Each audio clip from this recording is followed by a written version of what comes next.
Let me hit record. Amanda, welcome back to the show. Holly, thank you for having me. Oh my gosh. Well, Amanda's coming to us from her place of work, the cycle studio that is currently empty, but the bikes are listening. They will get some really great information from this episode. Yeah, this is my other office. You can catch me here a few days of the week, and this is my first love of fitness, was teaching spin classes, indoor cycling classes, and so full circle moment for me today, Holly. I love it. Well, maybe the bikes will just like whisper some of what they learned today to your Equinox clients, and then they'll walk away a little bit more enlightened. Yes. Yeah, I think that the best part of seeing our work come to life in front of me is when I have one of my students in class have gels on the bike Love that. while they're taking class. They're like, Amanda, I didn't have enough time to prepare for this 45-minute class, but I have this gel with me, and I listen to you. I listen to you. So um that this is the work coming to life, Holly. It And really is. I could not be happier to see it. Um, how are you doing? Well, I'm even better now. That's great. It makes me so happy inside. I ran by a good chunk of the UNH cross country and track team today on my own run because I live right by the University of New Hampshire and I see them a lot. And whenever they run by me, I'm just like, I just want to sprinkle fueling fairy dust on you. I hope you're feeling well. Like here's a gel, but I don't do that. I try to, You manifest try to it. mind your business. Yeah, exactly. I'm just like, I hope everything's going well for you. If it's not, I'm here to help. But yeah. Anyway, it's great to have you back on the show. For those who somehow have not come across you yet or haven't come across our other episodes, which I will be referencing probably a lot, can you tell everyone just a little snippet who you are, what you do? hmm I'm Amanda. I am a certified personal trainer, run coach, group fitness instructor for a brand called Equinox. I curate and create programming for the brand. I serve as a on-demand instructor for the brand. So if you're local in New York City, or if you're just an Equinox member outside of New York City, you can find me there teaching group fitness classes. I also serve as an onset trainer for a publication called the New York Times, as well as Self Magazine. I do a lot of this of work with one-on-one athletes as well through Running Explained. I'm a run coach there, and through my private business. I'm also a podcaster similar to our queen Holly here, with my co-host, Nick Klistava, who's another coach. And you can find us previously on the Between Two Coaches podcast, but we are moving into Running Explained, coming to you in January. So that's very exciting if you're listening to this in the future or in Christmas past. Um, I think that my greatest loves outside of working all in sport happen to be running and lifting weights, which is the gift that keeps on giving. And I'm a lifelong New Yorker, and I live here in New York City, happily gallivanting through the streets of New York, and you can catch me in the park and in the libraries and in the bagel shops. So that's a little bit about me professionally and personally. I love all of it. That's a great snippet. And yes, this will be probably released at the beginning of January, which will be a very fitting topic, I think, for that time of year. And also, yeah, it'll be good timing too with you and Nick taking over the podcast. Nick was on the show not too long ago this year too, talking about coaching the whole athlete, which is another topic I know we're both passionate about too. He was great. So check that one out too. I'll just reference all of your episodes. But I kind of wanted to bring you on, I was telling Amanda offline that I came up with a post idea and then I was like, this could be a whole podcast episode. And then I was like, this could be a whole podcast episode that Amanda comes on and talks about because this is basically like, I feel like the content you dedicate your Instagram platform to. And that's basically like, kind of like a eating disorder, disordered eating, under fueling, like recovery pep talk, like kind of how to keep you moving forward through that journey and not staying stuck. Or if you're finding yourself stuck in sneaky little ways, kind of helping reframe how we approach things. And I think coming to this as, a sports dietitian with my master's in eating disorders, I'm a personal trainer too. And then, Amanda Hmm. is a run coach, a strength coach. I think, kind of we're not mental health therapists. We've had those on the show too, but I find are like the people who I think tend to like see a lot of this in athletes the most, just because we probably have the Hmm. most contact with them, maybe before they've Hmm. reached out to their healthcare provider. So that's kind of where I wanted to come to this topic from. Um, I mean, let's discuss, I guess, like some of those sneaky little things that could keep someone stuck in their recovery that we might pick up on. I know I have a list and some ideas, but what comes to mind, like for you as someone who works with people all the time? Yes. I think that I missed a big part of my story when you asked me who I was and what I do. And a big part of who I am is somebody who I consider myself eating disorder informed. I am not I am not a mental health professional. I always am referring out to mental health professionals and treatment centers when appropriate, as well as eating disorder educated specialists like Holly. Holly has many of my one-on-one athletes in her on her roster too. So I did want to share that my background, I in my 20s, I had battled multiple eating disorders.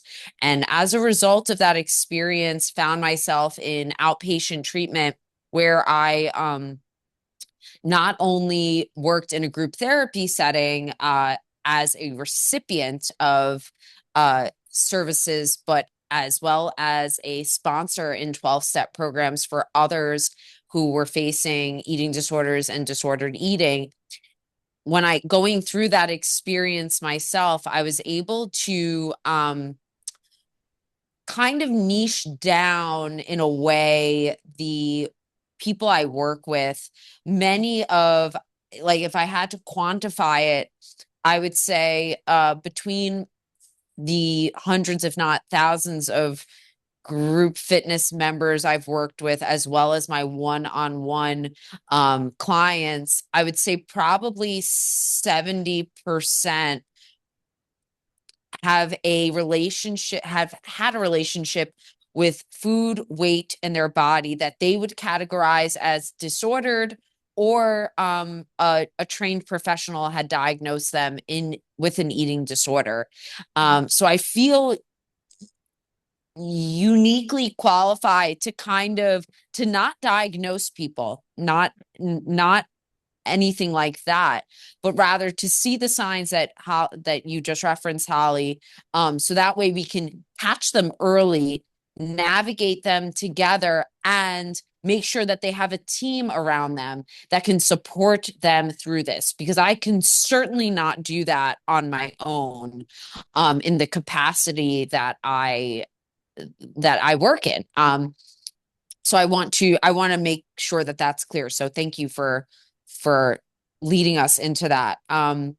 Yeah. Starting kind of, through your list, and when I was perusing our podcast outlines, BTS behind the scenes, I do, there are some sneaky ways that are unintentional for a lot of people. And the first one that kind of hitting on the unintentional under fueling. So like this is kind of like, technically you can train, technically you can run, technically you can get away with it, but there's certain things that never really improve or kind of feel lackluster, if you will.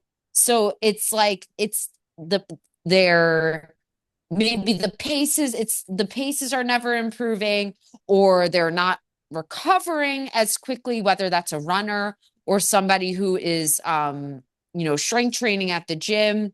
And it keeps people stuck because, at least in my experience from the personal trainer and run coach lens, they're protecting themselves from the discomfort of feeling like fully nourished. Like they don't think that they need enough, but that also means that they're quote unquote protecting themselves from the discomfort of leveling up in their performance and potentially their health. Yeah. I also think too, it's like that when you like doing that or approaching things that way when you first start training or running, like, if you're someone who started doing that more as an adult, like you said, you kind of can get away with it for a while without it really like significantly impacting you to a point that you're maybe wanting to change something. Um, and then usually eventually it does because time, right? Time and life do catch up with all of us. And for some people, I think it takes maybe a couple years, couple months. For others, maybe it's like, oh, after a decade, they're starting to really like notice some of those things that you just talked about, or, their doctor's telling them, oh, your cholesterol is now high, or your bone density, or you're this, or you're that, or your thyroid, or whatever, like chronic health issues start to come up that I tend to see in practice. Um, and usually, whatever the point is, that's the point where people are like, I'm no longer okay with this. Like, I do think I now need to do something about this. And that's typically when they end up, so to speak, like in my office. I'm also virtual, but, you know, I think a lot of the times though, it goes under the radar for a long time. Maybe you're following me and Amanda and you're like, yeah, every time I see your post, it kind of feels like you're talking to me, because I kind of feel seen by these things, but I'm not really in a place where I'm super consistently changing. And again, we both like been there, so we get it. And a lot of the times what we're trying to help you with is keep it there, like, or improve it. So that maybe you are like encouraged to have the extra snack or to fuel on the bike, even though it's quote unquote, under an hour class and you technically don't need to. And a little bit of that sprinkled in here and there can, yeah, definitely keep things from just progressing to be more negative over time. But I know sometimes too the motivation to like really change isn't always there when like the risk isn't as high, if that makes sense. Sure. And I know you said this before. We did an episode that Holly and I were just talking about offline about bad B bones. Yeah. And I think that when you're referring to that risk, the first thing that I think about is you know, uh, the the avatar of the runner who is, whether they're unintentionally or they're kind of just getting by with doing the bare minimum in terms of their fueling, and they're living in this gray zone. Maybe there's no obvious crash yet, but there's no like, and maybe there are some PRs in the beginning, but it levels out. There's this gray zone, and potentially this avatar is of a younger runner, right, who doesn't think about their bone health because they haven't had a stress fracture or anything that has stopped them from their day-to-day life or their runs or their marathon journey, right? So this is kind of like, and this is something that Holly and I refer to often. It's kind of not if, it's when, and that debt collector coming for you. And so our role in our respective professions is, we don't want the runner to get to the point where there is a fracture or a broken bone. We want to get ahead of that. So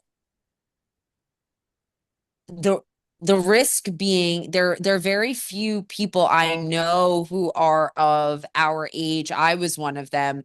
I was younger. I was in my earlier 30s, where I did not need to get a DEXA scan because I did not have any of the I did not have a stress fracture, right? So, for example, I did not have a stress fracture. I never broke a bone, but I had a history and an awareness of disordered eating prior to my engagement in sport. So I had to advocate for myself to get this test, right? The DEXA scan is the current gold standard in measuring our bone health, right?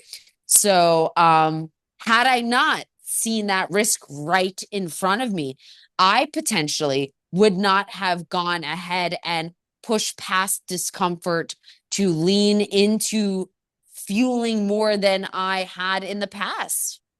Yeah. And so this is an example of risk being right in front of you. Maybe for some of you, dear listener, it's a Fahrenheit score, right? Maybe maybe it's something else. Maybe it's not getting your period. Maybe it's not being able to become pregnant, right? Like these are the other things that propel you forward into taking care of your health. Yeah. Yeah. And it really can like, yeah, it's a reality check sometimes to like shift your priorities and you're like, ah, shit, like my aesthetic kind of goals in the back of my head that were based in, my core or were maybe like disordered eating related goals that I was trying to disregard. Like that's really all of a sudden like not important to me anymore. And now I'm like, oh my God, I got to do something about this because I really want this thing to happen or I want to fix this thing. And we're here to say too, like, there's so many factors that are totally uncontrollable. Like when it comes to your health is a moving target. Like something's gonna come up. Like if you have the privilege of living a long life, like humans are not lab rats in a vacuum. I say this all the time. Like shit happens essentially. And, nutrition, training, kind of how you go about these things is within your control to a certain degree. I think for some of us, maybe we've tried to micromanage, control it to the point of disorder, and that's not what I'm talking about. But making sure that you're fueling adequately, making sure you're being intentional about rest, making sure you're being intentional about, amping it up when you can, backing off when you need to. Like those are all things that kind of we're here to draw awareness around so that, yeah, maybe you don't have as many complications in this long life that you're trying to live, knowing that sometimes things still happen. Yeah. And I think like one of the examples to kind of go off of this too is the the fueling aspect. So like kind of fueling training to the bare minimum is something that I see a lot. Like I'm gonna fuel just enough to like not have like the big bad scary things happen to me right now that I can see obviously in front of me, but like not enough to the point where I'm gaining more weight than I want to or need to, Right. or not the point where I'm extra uncomfortable and it's feeling like something I'm not going to be able to adapt to, or I don't really need to fuel the 8 mile run all the time, so I'm just not gonna. Like those types of things are what I see a lot in practice that does catch up with you over time. And I love that something you're very adamant on your platform about is saying, like, no, bring the gels, like make them higher carb gels, bring the fuel always, like just make that a habit. How do you kind of help instill that in your clients, like in people that interact with you on that group or one-on-one level? Because I think as a run coach, this is definitely something like you can do within your scope, like by example, of just practicing Yeah. what you preach and reminding athletes to do that and giving them the extra resources to sports dietitians too, like when needed. Mm. So a couple of things. One is what you just shared. I used to joke with Holly that I'm not an influencer, Holly. Like, stop calling me that. And she's like, no, no, no. And I think that I have a responsibility in a world where a lot of my entire business is virtual. Even the people who see me in person, in group fitness classes, who hire me outside privately, it's still a virtual relationship, and they have ears and eyes on my platform. Yep. And if I am not practicing what I preach in my runs and talking about taking, 85 grams of carbohydrates per hour in on my runs, like how can I expect the people I work with to want to do the same? And I think that just putting some awareness or validating an experience where it is okay for you to acknowledge that this is uncomfortable for me to intentionally take in more calories because of all of these stories that we've either told ourselves or we've been told. Yeah. We are products of, I'm a child of a slim fast generation where, extreme no carbs, extreme low fat, no fat. I'm a product of this. So I understand it intimately. And there's a lot of reparenting that so many of the people that Holly and I work with have had to do around food in our bodies in order to participate in life, right? And in order to participate in our sports of choice. So you can't participate in running high mileage if you're not willing to pay the price. And the price is eating not just enough food, but oftentimes more than enough for many of us. Like we Yeah. think that we're getting enough in, but we actually probably need more than the Yeah. people around us, the sedentary population, the quote unquote guidelines that your primary care doctor is giving you, right? That doesn't have this sports background in trained in the way that Holly has been trained in, right? So it's like the way that I instill it is to push them kind of to, oh, if you're taking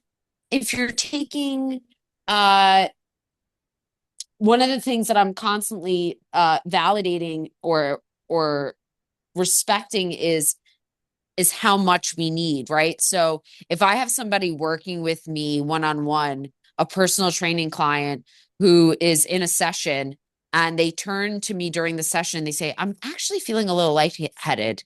I just stopped the session and I'm like, what did you have a snack before session? You know what? I don't think I've had something to eat in a couple of hours. All right, let's go. What do you have? You have a banana? I actually have an Uncrustable. Go grab an Uncrustable. Yes. Yeah. And Holly's like, yes, stop it. Go have an Uncrustable. So we sit, we have a little kiki, and then we get back to deadlifts. Like there is nothing more important to me than the person in front of me feeling strong and capable in their body so that they can continue to do so, not just in the session, but outside of the session. I'm Yeah. only with this person 50 minutes a day. What's important is the 23 other hours in their day, all the other days of the week. So those are the little ways that I'm able to navigate those experiences. Yeah. And one of the ways, just the Uncrustable reminded me too, like, something that I'll do on my Instagram stories often is say, like, Owen just had this, my 2-year-old, just had this as his snack or as his third breakfast or as his whatever. And he is like 28, 29, 30 pounds. So I'm trying to convince a lot of my clients to eat the same myself included, by the way, like the same quantity of food often as my 2-year-old. And it's very eye-opening as a parent. And, bro just also has a great appetite. We're very lucky. But, a whole Uncrustable for Owen is a snack. So like for your training client who's like a grown adult, it's like, yeah, like I think a lot of the times we brush our needs under the rug because we're busy or because the annoying, like disordered voice in our head is telling us to, or because the ad on social media or the influencer is like posting that they eat like 1,500 calories a day, and there's a lot of reasons why we might brush our needs under the rug. But when you do look at like the raw, unfiltered needs of like a 2-year-old that has not really experienced much of that yet, it's like, what are we doing? We need to eat more. Right. We're like trying to run 40 miles a week, or 20 miles a week or whatever it is. And that's actually been a really interesting social experiment to post those things on my stories because a lot of people respond to that and are like, I need to go get a snack. I'm like, yes, you Yes. do. I love when you post those and I catch it. Like I love because you're you're giving you're giving people permission, but it's not just permission. It's like, yeah, you see this child, like let's go back to like the most basic needs of a human, right? Have you have you had a snack today? Have you eaten enough? Like if you needed to go to the bathroom, if you needed to pee very badly, would you say, you know what? I can get away with it. I don't need it. I don't know about you, but when I have to go to the bathroom, Holly, I gotta go to the bathroom. Let me pause this podcast. I gotta get it out. Like you Yeah. are not you you it, we should not be operating in this way of getting away with or in a deficit or treating ourselves like it can wait. I can save this for another time. We deserve more than that. And at minimum too, like we can't do that and expect there to be no like risk. Um, Yes. like you can hold your pee for a while, but you'll probably get a UTI eventually, or you'll, explode or pee yourself or be Right. really uncomfortable. So yeah, I mean, I totally think the yeah, looking at like just basic human needs and how, yeah, as adults, like how good we can get at like just ignoring them. Because Yeah. the hustle and bustle of life or whatever messages are being sent can be really, really impactful. I think too, another kind of way that I see like maybe like a sneaky thing that's keeping someone stuck in their, refueling, repleting, or, disordered eating, eating disorder recovery journey. I think is a lot of the times yeah, like the discomfort with feeling satisfied, the Yeah. discomfort with feeling satiated or full or just physically having food in your body at all if you're in a more like acute phase of recovery.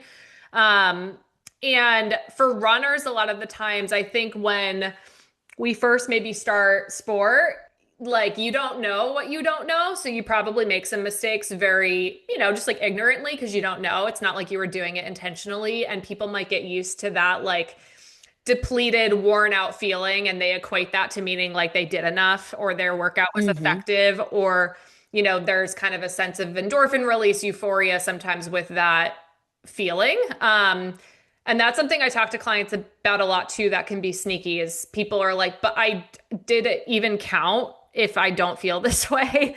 Um, Right.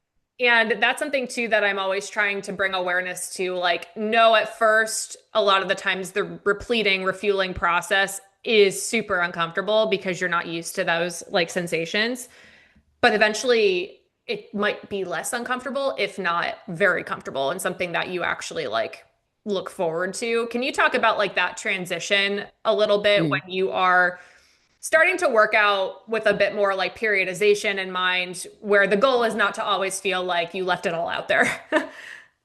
Yeah, I think that so coming at it from even if you are not somebody who is active, but you've had a history of disordered eating or eating disorders, there's a feeling of unease when you're actually eating enough food and when you're in that refeeding phase that Holly knows way more about than I do, but I experienced myself even before I started to engage in exercise was it's really uncomfortable. And it's supposed to be though. It's actually supposed to be uncomfortable. But it's very normal to miss this lightheadedness, the emptiness that used to feel like achievement. A lot of people who have a crappy relationship with food gravitate towards that feeling and miss that feeling. And that's so normal because that sensation feels like control. It feels like discipline. And so instead of it keeps you stuck because you chase that depletion that you're referring to instead of actually chasing fitness and performance and it's preventing you from your feeling biologically safe. Your body needs to feel safe in order to perform at its fullest potential. So the the way that I instill that is I'm upfront about that. That in my messaging, not just to my clients, but on my platform, I want people to know I'm gonna hold your hand. I'm gonna hold your hand when I say it, but you cannot perform at your potential if you are under eating, period. You Mhm. just can't. So like you're chasing these big goals and I can program a killer workout for you, but you are not going to be able to maximize your potential if you are under eating. Yeah. And I think too, like the frustrating, um, very human thing that can happen with that is I think sometimes too at first people do perform pretty well. Like they do lose weight or they do, PR when they're under eating and training a lot. And again, that debt collector, it Yeah, comes, it does come. But right. a lot of the times it can be in hindsight that you're kind of putting this together where you're like, I saw the sports nutrition recommendations. I didn't really quite implement them because I didn't think they were applying to me or important enough, or my eating disorder told me not to, or whatever the reason is, or I just didn't know because I didn't see the recommendations. And yeah, I lost a little bit of weight and I ran really fast. Like I ran my marathon PR and then I had a hard time. I plateaued for 2 years and then I got injured and then. But we don't see that story on social media unless you're critically thinking in retrospect and that person happens to be sharing all of the information, which like doesn't happen. Um, you don't know that that person's dealing with an injury right now because they're not sharing it, even though they just ran their marathon PR. And again, stuff happens even if you're doing a lot of the right things, but a lot of the times I think that can be sneaky as we get that instant gratification of like, oh, I didn't eat enough, but like look what happened. I like PR'd and it's like X plus Y equals Z. But then we're forgetting that all this other stuff happened years later because of the debt collector and the collateral that came from those behaviors. And it can make it a lot more confusing to come back from that and undo them because you're like, but now I'm slower.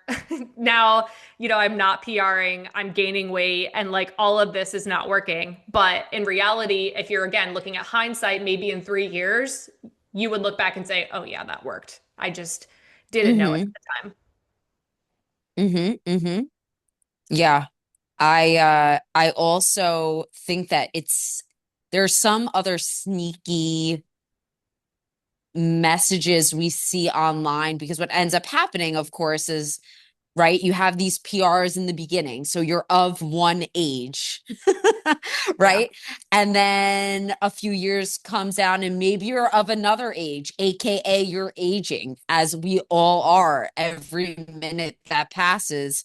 As I'm sitting in this spin studio with you, right? We are all aging. And then so you see the messaging online that, well, maybe it's because my PRs are behind me, or I'm not supposed to feel good because I'm in perimenopause. Oh, So a yeah. lot of women, right? So a lot of women my around my age or a little older are in the menopausal, and the majority of the clients, I believe this also goes for Holly. Holly, correct me if I'm wrong. Your population is mainly perimenopausal and menopausal women as well. Yeah. Yes. At So least that's half. Hmm. yeah, yeah. So that's the majority of the people I work with.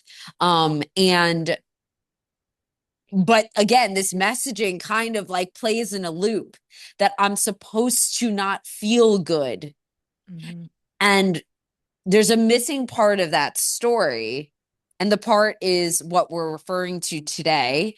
And but are you actually supporting your body in the way that it should be, not just nutritionally, but Yeah. in your recovery and in your periodization, right? Yeah. Yeah. Thanks for bringing that up because this population too, again, like that we both work with often. And how old am I? I'm 31, so I'm a bit younger. Holly And just looked at the calendar. If you're listening to this, she just looked. like what year is it? It's near and dear to my heart because it's like, I hope to get older and I like to learn this information to have some control over the controllables and know like, yeah, like awareness, what's going to happen and stuff. But like, it's also when you think about the current population that's like in that perimenopause, menopause time frame of like ages like 40 to 60. I'll just call it that big, broad like time frame. They grew up in like such a brutal environment when it comes to diet culture. Like it's hard to imagine most women, especially men too, and everyone, everyone who grew up in that range, but especially women, like it's hard to imagine anyone would get out of that, like the 80s, the 90s, the early 2000s, totally, totally unscathed mentally when it comes to how we thought about women's bodies, what men's bodies were supposed to look like, never mind anyone who's transgender, because that probably wasn't even a conversation in the 80s Right. and 90s and early 2000s. Those identities just got swept totally under the rug. Let alone what they were supposed to look like, what they were supposed to be doing.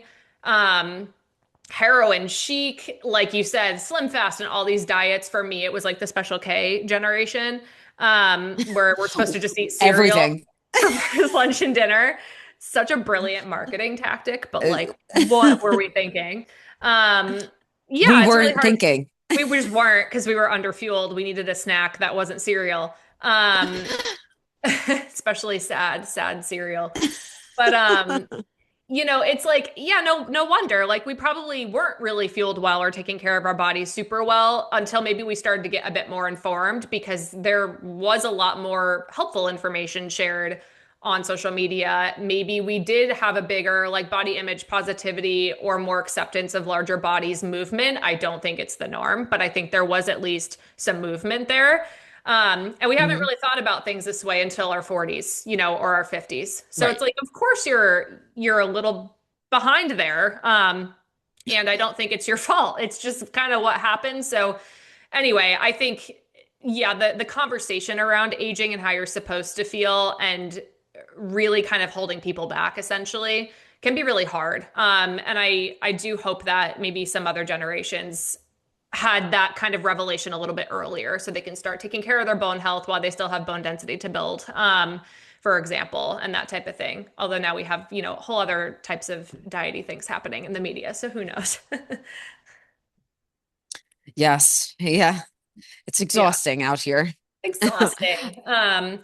I mean, I think too, another thing that I see that can be kind of sneaky is kind of on the exercise front, like, yeah, training extra, Hmm. or just like, I just ran an extra mile, even though my run coach wanted me to run this much, or like, but I do that every run, or, Mm, um, I'm just going to do an extra spin class to burn a little bit of extra calories. And I think as endurance athletes, we can easily like normalize it, like an insane amount of exercise, hmm. and have a hard time coming off the hamster wheel. For someone who maybe is needing to hear the message of like, no, periodization is important. Like, what does that look like, especially for people in like the marathon kind of training category who are Yeah. maybe used to like a higher level of volume? Hmm. So it comes when it comes to training, I like to look at the individual who I'm working with, their history and their relationship with moving, because two runners can have exactly the same training schedule, and one of them can have uh, um, a challenging relationship with the load, in that their intentions are not coming from a place of performance and health, but rather um you know burnout, exhaustion, discipline, rigidity, um the hamster wheel. Yeah. And this is, they go from one race on the calendar to another race on the calendar, and they it's about emotional regulation and not a training strategy. Mhm. And you could have another runner who it is about strategy, right? And they have a why, maybe they are an endurance athlete through and through. And when you tell this person, hey, have you thought about a rest day? And they're like, oh, I didn't think about it like that. Let like, where would you put it? I would put it here. Should I do anything on that day? Should I do a bike ride? Should I take a Pilates class? Should I take a 30,000 step walk with my golden retriever? No, I want you to actually try to do no structured exercise, like, go about your day, go to the grocery store, do all those things, but let's not overdo it. And that person receives that information and is better for it. And then there Yeah. are people who you can visibly see tense up when you Mhm. present that as an option for them. Or it comes up where I'm looking in their, I look at their final search, the platform that I Mhm. work with them on, and I see that what is going on this day for you? I thought, do we let's talk about this. Why are we logging like a 6 mile walk on this day? This doesn't make any sense to me. Right. So what is the intention behind the training load? I think that's really important. Mhm. And adding on these miles, like you were sharing in the beginning. I think that there are some endurance athletes in particular who can really benefit from a time-based approach to their Mhm. fitness versus a distance-based approach. Some where a healthy mix may be appropriate. Yeah. Um, those are just some of the ways I think that I think just going back to what I was saying about it being about emotional regulation versus a training strategy is pretty is why it matters most to me as the professional in their corner. Yeah, because you can really help guide that, because the intention is so important because that your central nervous system is going to react a certain way based on what your intentions are to something like a rest day or maybe like an increase in mileage. And what you said is I mean, all of the examples you just listed, I'm like, that's happened. That's happened. Yep, that's happened. The golden retriever with the 30,000 steps. Yep, absolutely. Can think of two people where that's the case. Like, it's something that you know, it makes a really big difference. And as a coach, being able to like have a conversation and decipher what's happening and why is so important. Rather than because that's what it's like to have a coach that's a good coach and not just like a training plan that you're barely following Mm. anyway because you're doing all this extra training that you may just not consider as training. Um, so, I mean, something you had said too about that is like the tensing up around a rest day. Yes, like I can all the time for the people that I train. That happens super often, and I had a conversation on the pod a couple episodes back. Check it out with Stephanie Roth Goldberg, who's a psychotherapist and she works with athletes. Love her. And She's she was, also sat in this studio with me. yes, She's, you know, uh, she's yeah, she's like she's one of my riders. in person Yes. writer. She's And incredible. Miss yeah, her. and like she did a really good job explaining how to like to actually reduce training volume and add the rest day. Like it's a different level of like hormones and chemicals your brain is getting compared to what it's used to getting. And for some people, that can make a really big impact. They're more sensitive to that. It can affect them in a more profound way. So that's why I think having the conversation around intention and why it's going to be helpful and like getting some support with that. And that's really kind of where I think like run coach meets therapist. Like that's where that gap needs to get bridged because she was good at saying, well, yeah, if like a rest day is going to be important because of what your run coach is saying, and you're kind of understanding the why, but you're having a hard time implementing it. Maybe we need to implement it during the week because you're going to be doing other things versus like a weekend where it's a rest day and it's like ripping the band-aid off because you don't have anything planned or something like that. And she can kind of help. A therapist could help you navigate that with your run coach. Um, but something you had said too is about the person who always has a race on the calendar. Um, so Mm. this is where I think too, like this sneaky thing that could be keeping you stuck for us folks who tend to be, I think, attracted to the endurance world is that we like to achieve things. We like goals.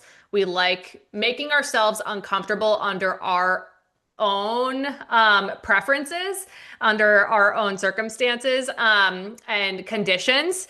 Um, So I think it's very common and normalized on social media to always have a race on the calendar. You're doing a race every season, maybe multiple a season. Like this is very normalized in our running culture. And I think as professionals, we often see that keep people stuck.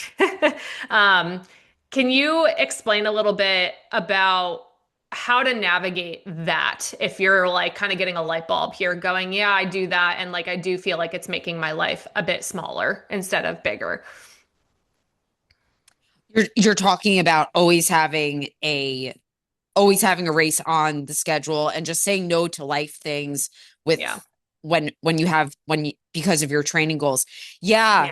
I think as endurance athletes, as runners, we're really afraid to take our foot off the gas. And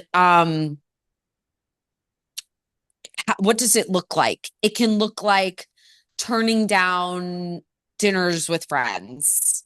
It can look like saying no to trips or anything that interrupts your routine. Oh, Mom, I can't go to brunch with you because I have my long run. It's like, say that out loud to yourself again. Mhm. I can't do this because of my long run.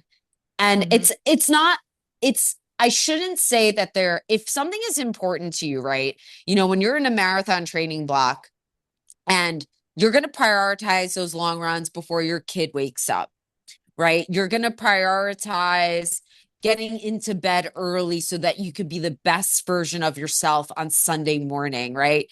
You're going to prioritize these things, and that's important. You Yeah. should be prioritizing those things because it's important. But at what frequency, right?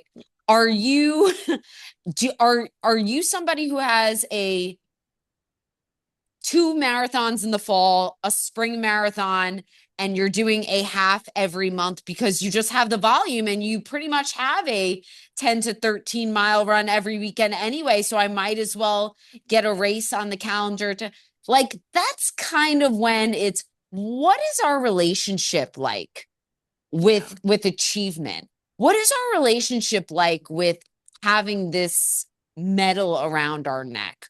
What is this relationship like with keeping up for the Joneses on social media?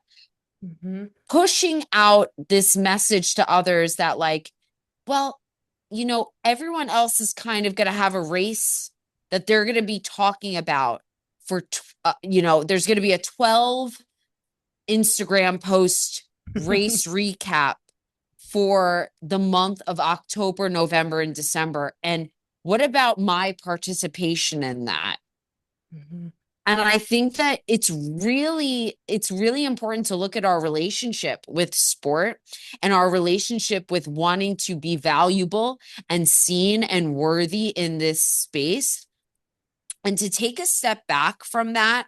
Um, you know, is your life becoming smaller and smaller Mhm. just to keep up a certain appearance? Yeah. I think that was a good explanation too. Um, I mean, we're coming at this as people who are influencers, but we, do other stuff too. But we have platforms. So it's like we show up on social media because that's where work is for a lot of the time.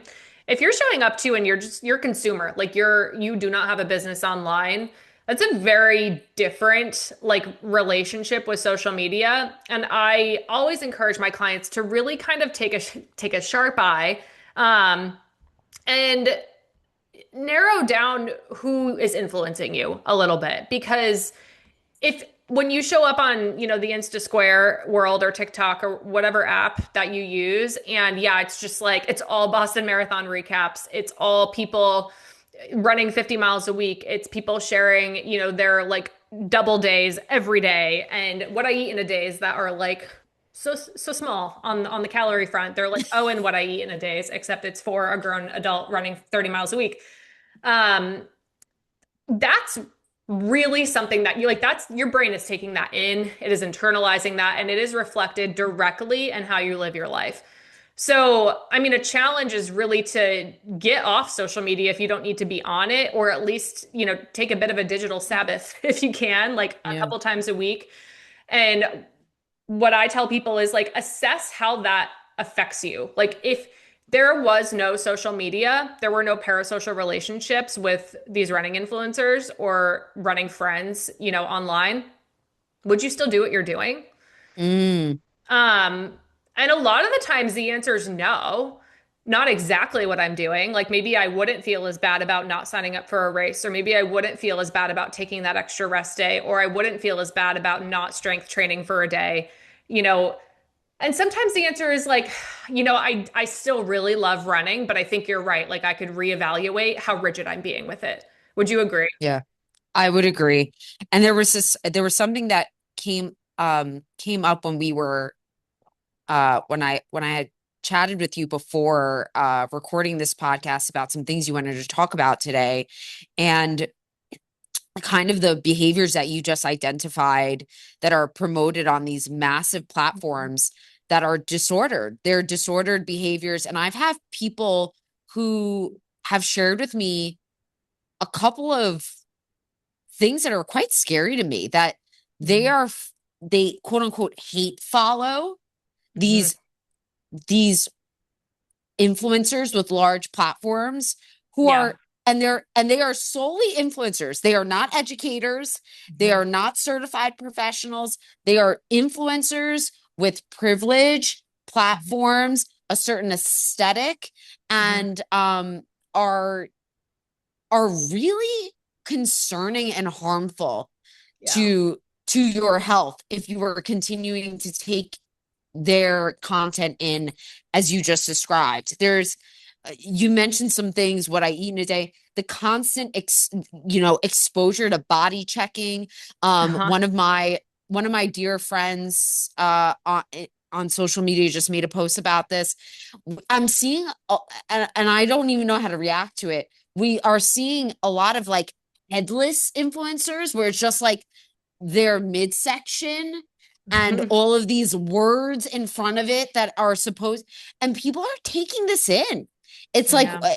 and it's so concerning, the restrictive eating, the overtraining, the, as I like to call it, the chaotic cross training sandwich that happens when you Hmm. see these influencers and these injury cycles going from Boston Marathon to Chicago Marathon to New York City Marathon, and just, oh, and I got it. And how did this happen? I don't know how this happened, but let me go on a 90-minute elliptical ride with you. Come with me on the journey of getting my running back. It's like we're taking this all in on this loop, and we're going along for the ride with them, and it's incredibly harmful.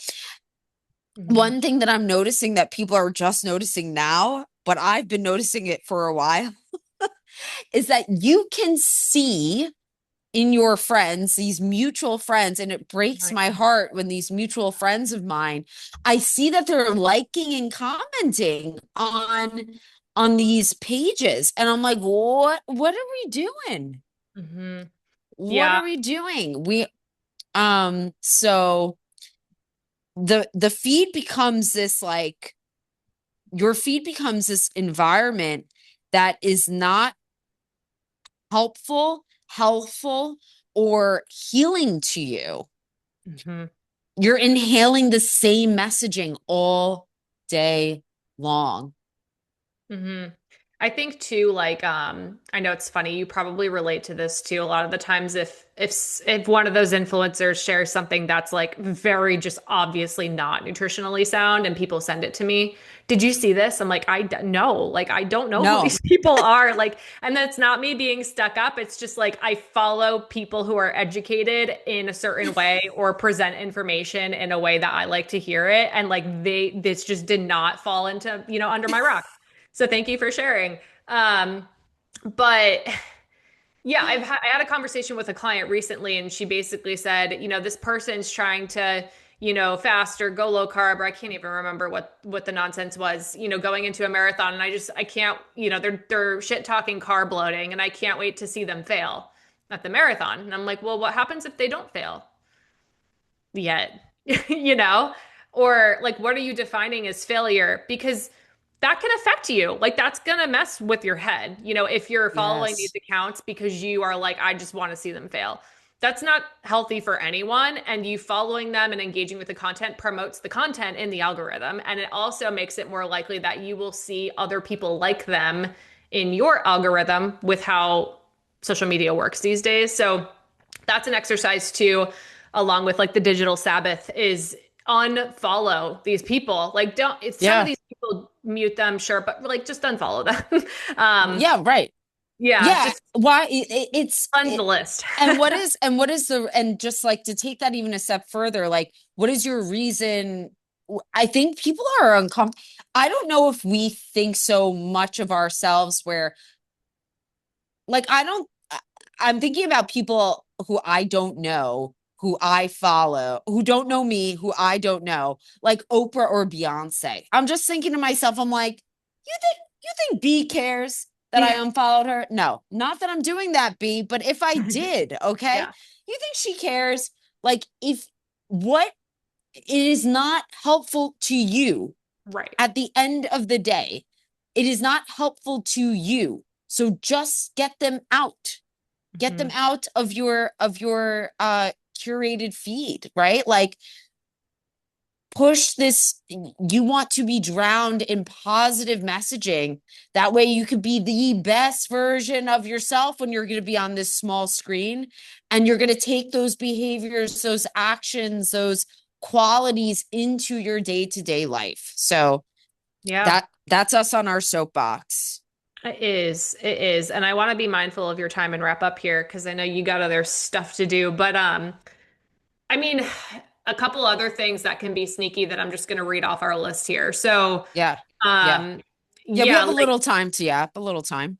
yeah, like we're still afraid to eat out. That kind of goes into the social life thing. We're afraid to eat out. Maybe we're afraid of how we're going to track it if we're eating out. Maybe we're stuck on the tracking train. And that's like food logging, that type of thing, which can be a useful tool, but should always be temporary. And maybe you are doing the thing that you think feels like discipline, which is kind of circling back to the beginning of this conversation, but in reality, it's keeping you stuck. So, I mean, my kind of key takeaway from this conversation for people is instead of doing the thing that you think is the hard thing, because that's what, David Goggins has told us is the hard thing, or whatever other, just do it kind of mentalities out there. Maybe the harder thing is taking the rest day. Maybe it is going to the restaurant and not tracking the food. Maybe it is reaching out to the professional because you think you need help. If those things do make you go, because you're like, I'm super uncomfortable with that. That's probably the harder thing. That's the fear that you're going to have to face to grow. Anything else you want to add to this conversation or as like a key takeaway? Yeah, I love that as our key takeaway is if you're no longer doing something that stretches your comfort in a way that is supporting your health, your Yeah. long-term health, your performance, your longevity, you're living well, right? You're not just living, then that should constantly be assessed. Like there is no finish line here. It should constantly be assessed. Otherwise, you're just getting by. And I think that what we want you to know is that you don't have to just get by. You don't have to exist with the disordered thoughts in the driver's seat, Mhm. that there are people to have in your corner at different levels of care, depending on what is accessible to you, whether that is taking advantage of all of the phenomenal free resources that Holly's platform provides, or hiring one of us or both of us, as many of Mhm. you listening do, on on a more individual basis to to recruiting somebody like Dr. Stephanie Roth Goldberg to have in your corner to help tie a bow on all of this. You are worth doing that for. I don't think there's not a single thing that is more important to invest in than your health. There's not a single thing.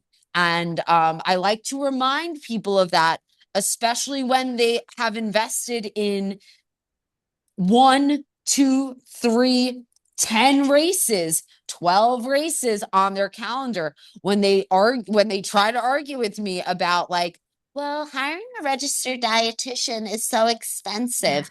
Hiring a run coach is getting therapy is so expensive. I want you to look at that bill that you are paying for your flight, hotel, entry fee, training for that world major marathon. Hmm. I Yeah, want it's like I, beach I vacation and want you you to just look bring at that. sunscreen or a swimming suit. It's like that's not gonna, you're not gonna get as much out of it. No, you're not. You're not. And there are ways, again, like there are ways to make this more accessible to you financially. I do not argue with Of that, course. that there of course.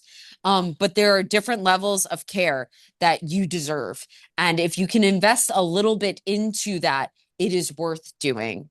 Yeah. I also want to say too, like when you are kind of curating your social media feeds to be more supportive and you're like, okay, I'm taking in information constantly when I get on social media, but now it's like solid information. That's Yeah. probably the information I need to hear.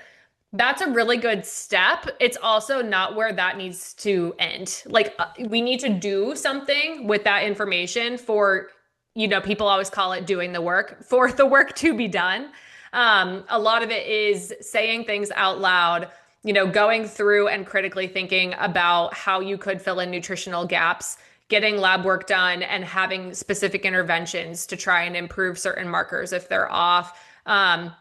Verbalizing how you're experiencing your relationship with food, or that you thought about taking a rest day, but then you didn't because you felt guilty. Like that's all part of doing the work. And yeah, the accessibility piece is really important. I want to say all of the information I put out on social media, like I don't gatekeep anything. I don't have like a binder next to me. Like it's just like this empty container of like, this is the secret information that I'm saving only for people who pay. Like I don't have it. It's all out there free somewhere, but the doing something with it and the putting it together specific to you, that's what we do.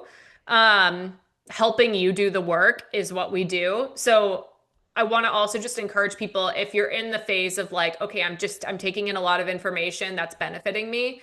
That's great. Give yourself a date on the calendar to then say, okay, now it is time to do something with this. Yeah. Even if you're not paying a professional to help you with it yet, or that doesn't seem like something that you can do, just make sure you're holding yourself accountable to do something with it. And that could be, I downloaded the free guide on, what Holly says to eat before runs because I don't do that. Okay, now I'm going to pick two things off of there and start to implement them. And then you can troubleshoot, and that's how the growth happens. So I wanted to say that too. The math makes sense to me. The math is mathing. Amanda, where can people find you? Because I would love for them to do that if they haven't yet. Oh, that's quite nice. You can find me sitting in the spin studio on a foam roller right now. And then after that, you can you can go on your small screen, Amanda underscore Katz with two Z's, Katzz. And I have a website, amandascatz.com.